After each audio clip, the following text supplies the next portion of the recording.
তোমাদের আমি পরিমিতি করাবো। এই পরিমিতির সমস্ত সূত্রগুলো আমি এখানে বলে দিচ্ছি, যেগুলো যে কোনো পরীক্ষাতে কাজে লাগবে, স্কুল পরীক্ষাগুলোতে এবং কম্পিটিশান যে কোনো পরীক্ষাতে কাজে লাগবে। সেই সূত্রগুলো আমি একধারে বোঝানোর চেষ্টা করছি এবং বলে দিচ্ছি। যেমন ধরো আয়তক্ষেত্রের পরিসীমা 2 দৈর্ঘ্য প্লাস প্রস্থ। আয়তক্ষেত্র অ্যাকচুয়ালি কি, আমি এখানে একটা ছোট্ট ছবি রেখে দিয়েছি। এটা একটা যদি আয়তক্ষেত্র হয়, তো আয়তক্ষেত্রের এটাকে কি বলবো আমরা, বড়টাকে দৈর্ঘ্য বলি আর ছোটোটাকে প্রস্থ বলি। তো এরকম দুবার আছে, এটাও দুবার আছে, তাই লিখলাম 2 দৈর্ঘ্য প্লাস প্রস্থ, মানে 2 বার দৈর্ঘ্য 2 বার প্রস্থ। পরিসীমা মানে কি, চারিদিকের যোগফল। চারিদিকের যোগফল বলতে গেলে এখান থেকে আমি ধরো একটা সুতো বা দড়ি দিয়ে এত দূর মাপলাম, আবার এত দূর মাপলাম। এটা মাপার পর আর মাপতে হবে না, কারণ এটা সমান তো এটা আর এটা সমান তো এটা, তাই পুরোটাই পেয়ে গেলাম। তা সূত্র আকারে লিখলে এটা। আচ্ছা, ক্ষেত্রফলটা কি? ক্ষেত্রফল হতে গেলে পাশাপাশি দুটো বাহু গুণ করতে হবে, অর্থাৎ দৈর্ঘ্য গুণিত প্রস্থ। তাই এখানে দৈর্ঘ্য গুণিত প্রস্থ, দৈর্ঘ্যেরও একক যা থাকবে প্রস্থের একক সেটাই, দুটো একক, তাই একক একক গুণ করে কি হয়, বর্গ একক বা এককের স্কোয়ার। আচ্ছা, কর্ণের দৈর্ঘ্য কি? এইটা তো আয়তক্ষেত্রের একটা কোণ 90 ডিগ্রি, যার ফলে এটা কি পিথাগোরাসের সূত্র অনুযায়ী আমরা তো এটা জানি। পিথাগোরাসের সূত্র অনুযায়ী আমরা এটা লিখতে পারি যে এসি স্কোয়ার সমান কী হবে, মানে অতিভুজ স্কোয়ার লম্ব স্কোয়ার প্লাস ভূমি স্কোয়ার। তাহলে সেখান থেকে আমরা এসি সমান কী পাচ্ছি, এই রকমভাবে AB square plus BC square, যেখানে এবি দৈর্ঘ্য আর বিসি প্রস্থ, তাই আমরা এরকমভাবে লিখেছি। এবার আমি তোমাদের বলি বর্গক্ষেত্রের পরিসীমা। বর্গক্ষেত্রে যেহেতু প্রত্যেকটা বাহু, মানে এই বাহুগুলো প্রত্যেকটাই সমান, তাহলে একটা বাহুর দৈর্ঘ্য বার করলে 4 দিয়ে গুণ করলেই পেয়ে যাবো প্রত্যেকটা বাহুর দৈর্ঘ্য, মানে সবগুলো টোটাল। মানে পরিসীমা মানে যেহেতু চারিদিকের যোগফল, সেই জন্য আমরা একটাকে 4 দিয়ে গুণ করবো, তাই লিখেছি 4 গুণিত একটি বাহুর দৈর্ঘ্য, এটা একক। আচ্ছা, বর্গক্ষেত্রের ক্ষেত্রফল একই রকমভাবে, এইটাও যদি মানে দৈর্ঘ্য হয়, এটা যদি প্রস্থ হয়, তাহলে আমাদের তো দুরকম নাম দেওয়া হয়ে যাচ্ছে, কিন্তু এখানে দুটোই যেহেতু একই, তা দৈর্ঘ্য বা প্রস্থ যে কোনো একটা দিতে পারতাম, সেটা না দিয়ে আমরা কি দিই, নতুন একটা নাম বাহু, যার ফলে এটাকে কী লিখবো, বাহু গুণিত বাহু, অর্থাৎ বাহু স্কোয়ার। তাই বাহু গুণিত বাহু, যেহেতু দুটোতেই একক থাকবে, তাই বর্গ একক। কর্ণের দৈর্ঘ্য ঠিক একই রকমভাবে, যে রকমভাবে আমরা এই আয়তক্ষেত্রের কর্ণটা বার করলাম, ঠিক সেরকমভাবে বর্গক্ষেত্রের কর্ণও বার করা যায়। যেমনভাবে ধরো বর্গক্ষেত্রের কর্ণতে আমরা এখানে কী পাচ্ছি, দুটোই তো বাহু, আমরা ওখানে কর্ণতে কী পেয়েছিলাম, দৈর্ঘ্য স্কোয়ার, মানে এটা যদি এ হয়, এটাও যদি এ হয়, তাহলে প্রস্থটাও তো এ স্কোয়ার। তাহলে এখানে আমরা এখানে কী লিখবো, 2a স্কোয়ার। তার মানে একটা এ বেরিয়ে আসলো আর এই 2 থেকে গেল, তাহলে কী হলো, বাহু ইন্টু √2। তাই আমরা এখানে লিখেছি বাহুর দৈর্ঘ্য ইন্টু √2। ঠিক আছে, এবার ট্রাপিজিয়ামের ক্ষেত্রফল। ট্রাপিজিয়ামের ক্ষেত্রফল দেখো, ট্রাপিজিয়ামের নিয়ম কি, ট্রাপিজিয়ামের সংজ্ঞাটা কি, এটা জানা দরকার আছে প্রত্যেককে। দেখো, দুটো সমান্তরাল বাহু থাকবে, মানে একজোড়া বিপরীত বাহু সমান্তরাল হবে, তাহলেই তাকে বলা হয় ট্রাপিজিয়াম। যে চতুর্ভুজের একজোড়া বিপরীত বাহু সমান্তরাল তাকে ট্রাপিজিয়াম। সেক্ষেত্রে আমরা এর সূত্রটা হচ্ছে এরকমটা, হাফ সমান্তরাল বাহু দুটোর যোগফল ইন্টু তাদের মধ্যে দূরত্ব। তাই তাদের মধ্যে দূরত্ব লিখেছি, অর্থাৎ এখানে যদি আমি ছবি দিয়ে অনুযায়ী লিখি হাফ, এখানে এই সমান্তরাল বাহু বলতে এবি আর ডিসি যোগফল, আর দূরত্ব কত ডি, সেটা লিখে ফেললাম। এবার তুমি যদি বলো যে এটা স্যার আর কীভাবে করা যায়, আমি কর্ণটা যদি যুক্ত করি, দুটো ত্রিভুজ হবে, আর দুটো ত্রিভুজ যদি হয়ে যায়, দুটো ত্রিভুজের বিষমবাহু ত্রিভুজের ক্ষেত্রফলের সূত্র অনুযায়ী আমরা ওটা দুটো বার করে যোগ করে দিলেও পাবো, কিন্তু এটা সবথেকে সহজ পদ্ধতি। ঠিক আছে, এবার বলি রম্বসের ক্ষেত্রফল। রম্বসের ক্ষেত্রফল কি হবে, হাফ কর্ণ দুটির গুণফল, এটা বর্গ একক, এইটা হলেই হয়ে যাবে।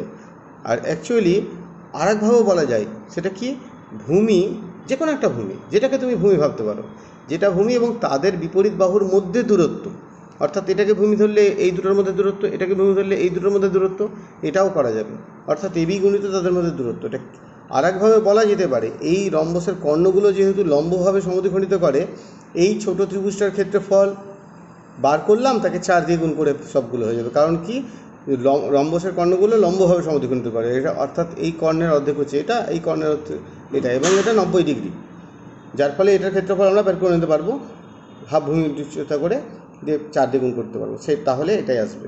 আচ্ছা, সামান্তরিকের ক্ষেত্রফল একই রকমভাবে, সমান্তরাল বাহু দুটোর মধ্যে দূরত্ব এবং যে দুটো বাহু নিব তার একটা ভূমিকে নিব, অর্থাৎ যে কোনো একটি বাহু এবং তাদের মধ্যে দূরত্ব, তাহলে এটা পেয়ে যাবো সামান্তরিকের ক্ষেত্রফল।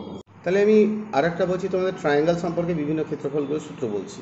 ট্রায়াঙ্গেলের সূত্র বলতেই আমরা বুঝি, মানে ত্রিভুজের ক্ষেত্রফল বলতেই আমরা বুঝি হাফ ভূমি ইন্টু উচ্চতা। দেখো, এই ভূমিটা তুমি জানো, কিন্তু এই দূরত্ব যদি তোমার না জানা থাকে, তাহলে কিন্তু তুমি বার করতে পারবে না, সেক্ষেত্রে কী করে করবে, কিন্তু সূত্র তো এটা অবশ্যই ঠিক, হাফ ভূমি ইন্টু উচ্চতা, তাই আমি এটা লিখেছি। আর এরকম ক্ষেত্রে এই তিনটে বাহু যদি দেওয়া থাকে, অর্থাৎ তিনটে বাহুর দৈর্ঘ্য 3 রকম যদি হয়, অর্থাৎ বিষমবাহু ত্রিভুজ যদি হয়, সেক্ষেত্রে আমরা ত্রিভুজের ক্ষেত্রফলটা সূত্রটা এটা হবে √, S into S minus A, S minus B, S minus C, এত বর্গ একক। ক্ষেত্রফল সবসময় বর্গ দিয়ে আসবে, বর্গ একক যা থাকবে একক। এস অ্যাকচুয়ালি কি? এস হচ্ছে অর্ধ পরিসীমা, অর্থাৎ তিনটে বাহুর যোগফলটাই তো পরিসীমা, তাকে 2 দিয়ে ভাগ করলে অর্ধ পরিসীমা, সেটা হচ্ছে এস। ঠিক আছে। আর এ বি সি এগুলো হচ্ছে বাহুর দৈর্ঘ্য। সমকোণী ত্রিভুজ যদি হয়, সমকোণী ত্রিভুজের ক্ষেত্রফল কী হবে? হাফ সমকোণ সংলগ্ন বাহু দুটির গুণফল। আমি এখানেও হাফ ভূমি ইন্টু উচ্চতা বলতে পারতাম, হাফ ভূমি এবং উচ্চতা আমার জানা নেই, তো এটা তো আমরা আরেকভাবে বলতে পারি যে হাফ সমকোণ সংলগ্ন বাহু দুটোর গুণফল, সমকোণ সংলগ্ন বাহু দুটোর গুণফল। অ্যাকচুয়ালি এটা এসেছে কী করে তুমি একটু ভেবে দেখো। যেমন আয়তক্ষেত্রের ক্ষেত্রফল আমরা বার করতে গেলে কি ব্যবহার করি? আয়তক্ষেত্র যদি এটাকে দৈর্ঘ্য বলি, এটাকে যদি প্রস্থ বলি, তাহলে এইটার ক্ষেত্রফল বলতে গেলে আমরা দৈর্ঘ্য গুণিত প্রস্থ করলে পুরোটা বেরিয়ে গেল। আর এটা কর্ণ দিলাম, তাহলে একটা সমকোণী ত্রিভুজ হয়ে গেল কি না? সেক্ষেত্রে তার ক্ষেত্রফল কত হলো? হাফ ভূমি ইন্টু উচ্চতা। দেখো লক্ষ্য করে কী করে এসছে জিনিসটা, পুরোটাই আয়তক্ষেত্র থেকেই এসছে। আয়তক্ষেত্রের অর্ধেকটাই তো একটা সমকোণী ত্রিভুজ, তাই এটা বলতেই পারি হাফ সমকোণ সংলগ্ন বাহু দুটো, এটা সমকোণ সংলগ্ন বাহু, সেখান থেকে এসছে। এইভাবে বললেই ভালো হয়। এবার দেখো তোমাদের আমি পরেরটা বলি, সমবাহু ত্রিভুজের ক্ষেত্রফল। সমবাহু ত্রিভুজের ক্ষেত্রফল হচ্ছে √3/4 ইন্টু বাহু স্কোয়ার বর্গ একক। ঠিক আছে। আর উচ্চতা হচ্ছে √3/2 ইন্টু বাহুর দৈর্ঘ্য। এবার আমি বলি এটা কি করে হলো? যদি এটা একটা সমবাহু ত্রিভুজ হয়, সমবাহু ত্রিভুজের 3টে বাহুর দৈর্ঘ্য তো সমান, তাহলে এখান থেকে যদি লম্ব ফেলি এটাকে সমদ্বিখণ্ডিত করে উপপাদ্য অনুযায়ী। অর্থাৎ এই ছবিটা যদি আমি একটু ভালো করে আঁকি, কি করে হলো সেটা বোঝার জন্য আমি বললাম এটা ধরো সমবাহু ত্রিভুজ। এই সমবাহু ত্রিভুজের এটা নাম দিলাম ধরো এ বি সি, এটা লম্ব ফেললাম, প্রত্যেকটা এটা ডি দিলাম, প্রত্যেকটা বাহু যদি এ হয় তাহলে এইটুকুটা তো a/2। তো নিয়ম অনুযায়ী এইটা কত? এডি স্কোয়ারটা কী হচ্ছে? এডি স্কোয়ার দেখো লক্ষ্য করে, এডি স্কোয়ার মানে দাঁড়াচ্ছে AB square minus BD square. এখানে এবি স্কোয়ার তো এ স্কোয়ার, আর বিডি স্কোয়ার মানে হচ্ছে a/2 তার স্কোয়ার, তাহলে এখানে দাঁড়াচ্ছে এ স্কোয়ার, এদিকে a²/4, অর্থাৎ এটাকে বিয়োগ করলে হয় 3a²/4। তাহলে আমি এখানে এডি সমান পেয়ে গেলাম √3a²/4, অর্থাৎ কি দাঁড়াচ্ছে a/2 আর √3। তাহলে কি দাঁড়াচ্ছে দেখো, √3/2 ইন্টু বাহুর দৈর্ঘ্য, এটা হচ্ছে এডিটা। আর ত্রিভুজটার ক্ষেত্রফল যদি আমি বার করি পুরোটা, তাহলে কি দাঁড়াচ্ছে হাফ ভূমি মানে বিসি, উচ্চতা মানে এডি। তাহলে এখানে ভূমিটা কোনটা? এ, আর উচ্চতা কত? a/2 √3, অর্থাৎ কি দাঁড়াচ্ছে √3/4, এখানে কত? a স্কোয়ার মানে √3/4 ইন্টু বাহু স্কোয়ার। তাই আমাদের এখানে এসছে √3/4 ইন্টু বাহু স্কোয়ার, আর উচ্চতাও বের করে দিয়েছি। ঠিক একই রকমভাবে সমবাহু ত্রিভুজের ক্ষেত্রফল যদি বার করি, সমদ্বিবাহু ত্রিভুজের মানে যার দুটো বাহু সমান, সেক্ষেত্রে আমরা কি করব? দেখো এই সূত্রটা হবে, এরকমভাবেই করতে পারো তোমরা। হাফ ভূমি √, সমান বাহুর স্কোয়ার, আর অর্ধভূমি মানে এইটার স্কোয়ার।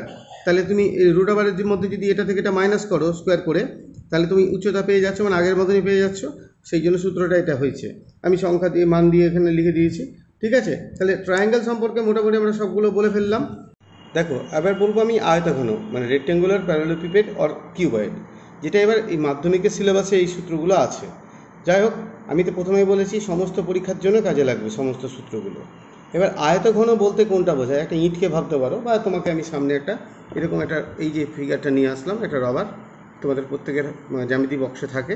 এই রবারের তলগুলো কটা তুমি দেখে নাও। এরকমই তল একটা এদিকে আছে, আর এই পাশের তলটা ওই পাশে আছে, আর এই পাশের তলটা ওই পাশে আছে। অর্থাৎ এই রকমের ফিগারটাকে আমরা কি বলবো? আয়তঘন। দেখো দৈর্ঘ্যটা বড়, এখানে প্রস্থটা ছোট, মানে দুরকম হবে। আবার দেখো উচ্চতা একরকম, তো 3 রকমের পেয়ে গেছি। সেরকম একটা আমি ছবি আঁকার চেষ্টা করেছি, দিয়ে আমি নাম দিয়েছি এটাকে দৈর্ঘ্য, এটা প্রস্থ, এটা উচ্চতা। বলে দিয়েছি দৈর্ঘ্যকে আমি এ, প্রস্থ বি, এ উচ্চতা। এবার বলো দেখি, এই সমগ্র তলের ক্ষেত্রফল বার করার আগে তুমি এই তলটার ক্ষেত্রফল বার করলে কী করবে? এটা গুণিত এটা করবে কি না?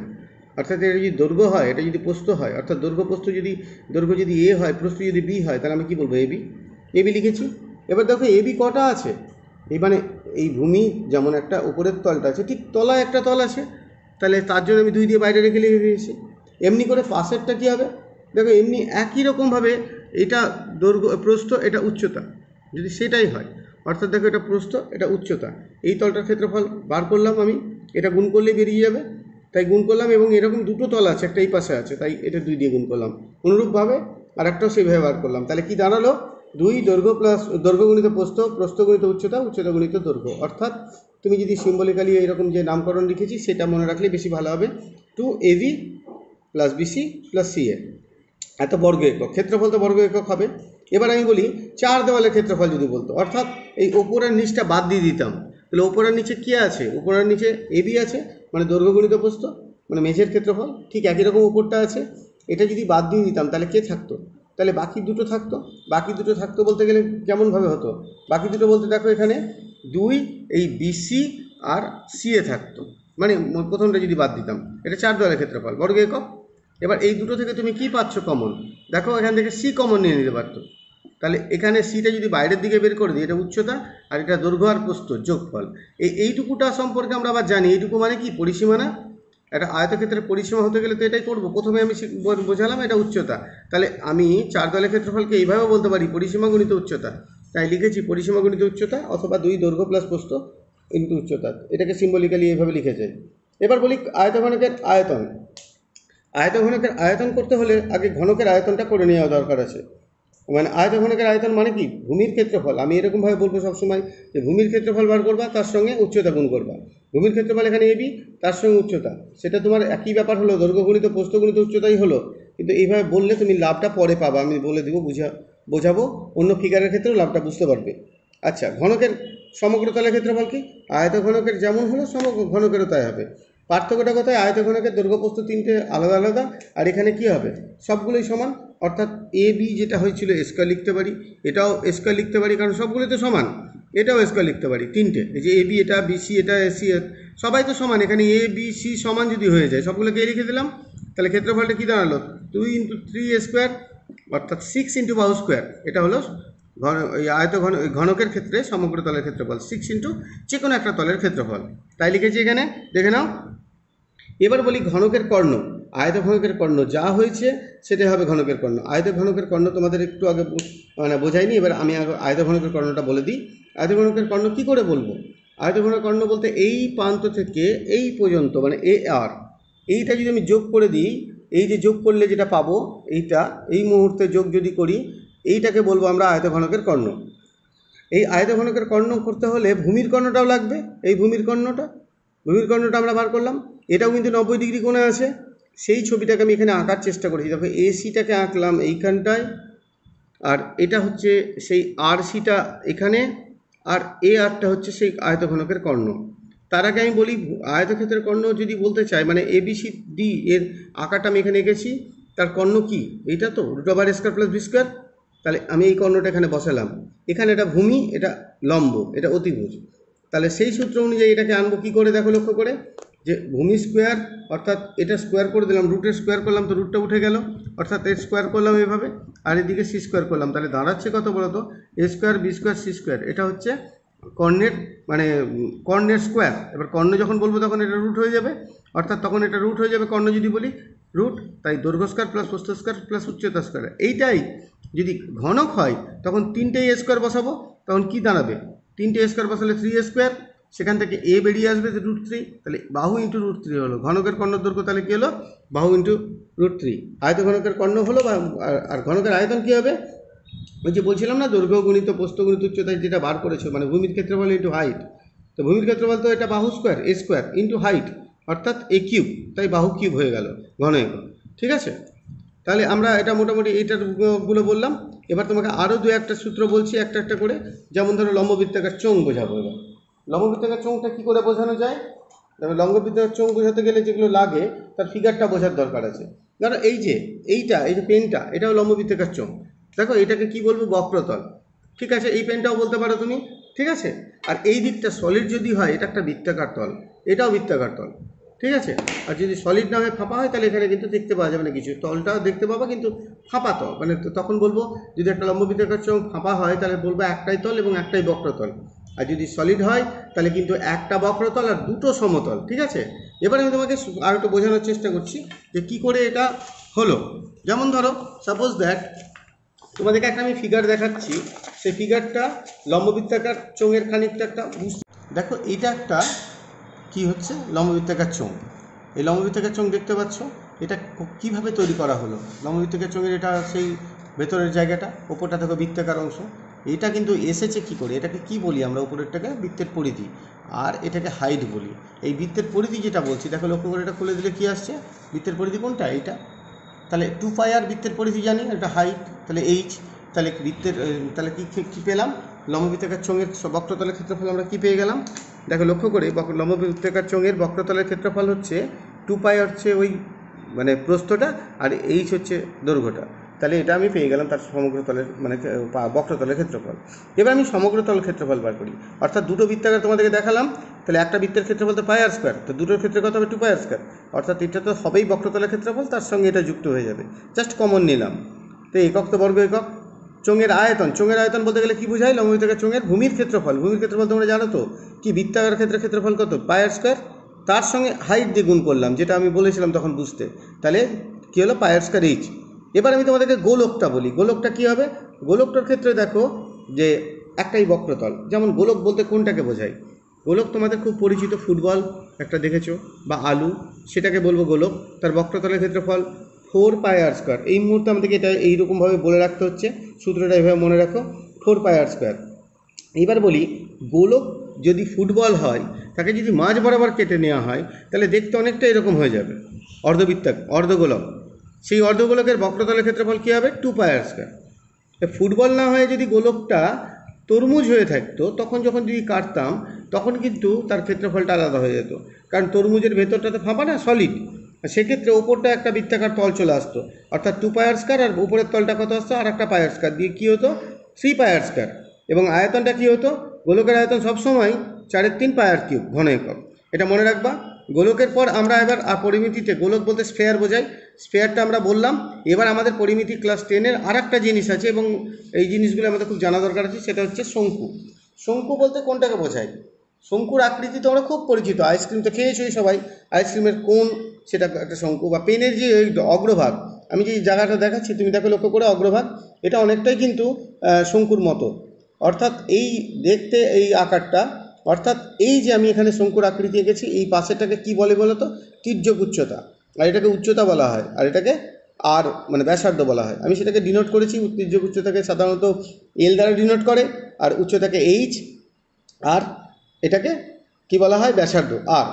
তাহলে শঙ্কুর বক্রতলের ক্ষেত্রফল কী হবে? πr/l বর্গ একক, এবং ব্যাসার্ধ কত? আর, যে আমি এখানে লিখে দিয়েছি কোনটাকে কী বলে, পাই মানে 22-এর 7 ধরা হয়। যেহেতু ভূমিটা বৃত্তাকার, তাহলে এরপরে আমরা পেয়ে যাব সমগ্র তলের ক্ষেত্রফল যখন বার করব, এই πr/l তো থাকবেই, তার সঙ্গে πr² হয়ে যাবে। এবার কমন নিয়ম এটা লিখেছি, এই গেল আমাদের ব্যাপার। এবার আয়তন যখন বার করব, সেটা কি আসবে? 1/3 πr²h, এটা ঘন একক। এবং এই রিলেশনটা দেখো, এটা একটা সমকোণী ত্রিভুজ তো, তাই এখানে এই রিলেশনটাও খুব কাজে লাগে অঙ্ক করার জন্য, যে l² মানে তির্যক উচ্চতা স্কোয়ার সমান উচ্চতা স্কোয়ার প্লাস ব্যাসার্ধ স্কোয়ার। তাহলে এটা ভীষণভাবে আমাদের কাজে লাগে, এবং এই সূত্রগুলো তোমাদের প্রচুর কাজে লাগবে, যে কোনো পরীক্ষাতে কাজে লাগবে, এবং সব সময় লাগবে, কম্পিটিশন পরীক্ষাতেও লাগবে, এবং ক্লাসের পরীক্ষাতেও লাগবে। দেখো, ধন্যবাদ।